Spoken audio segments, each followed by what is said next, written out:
iOS বেটা version use করতে চাচ্ছেন, বেটা ভার্সন ইউজ করার আগে কিছু জিনিস মাথায় রাখা উচিত, না হলে হারাতে পারেন আপনার ফোনের ডাটা। কারণ বেটা ভার্সনে আসলে হচ্ছে যদি আপনি আপগ্রেড করে ফেলেন, এর ভেতরে হচ্ছে আপনি যদি ফোন চেঞ্জ করতে চান সেই ক্ষেত্রে ঝামেলায় পড়ে যাবেন, কারণ ফোনের ডাটা আর আপনি হচ্ছে যে নতুন যে ডিভাইসটা নিতে চাচ্ছেন সেটাতে আপনি হচ্ছে যে ট্রান্সফার করতে পারবেন না, মানে ক্লোন করা যেটাকে বলে, সেটা করার ক্ষেত্রে অনেক সময় ঝামেলা হয়ে যায়। গতকালকে আমরা এই ধরনের একজন কাস্টমার পেয়েছি, উনি ওনার ওল্ড ডিভাইস থেকে নিউ ডিভাইসে আনবে, বাট উনি অলরেডি iOS 26 আপগ্রেড করে ফেলছেন বেটা ভার্সন, তো উনি আর ডাটা নিতে পারছেন না।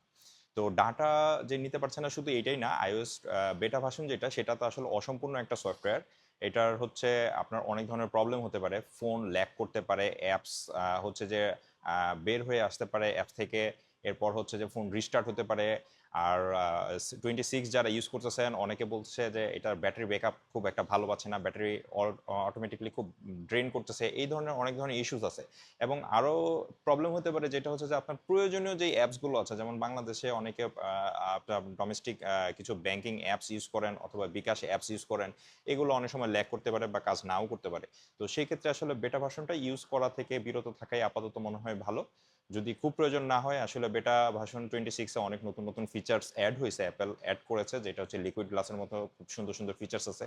তো ফিচার্স হয়তো সামনে যেটা অফিসিয়াল ভার্সন আসবে তখন ইউজ করতে পারবেন। তো আপাতত হয়তো না ইউজ করাটাই বেটার হবে। তারপরে যদি কারো ইউজ করার ইচ্ছা থাকে, আপনি আপনার হচ্ছে ইচ্ছা মতো ইউজ করতে পারেন, বাট এই টাইপের কিছু হচ্ছে যায় ঝামেলা আছে, সেজন্য আমার মনে হয় যে বিষয়টা আসলে অ্যাভয়েড করা উচিত।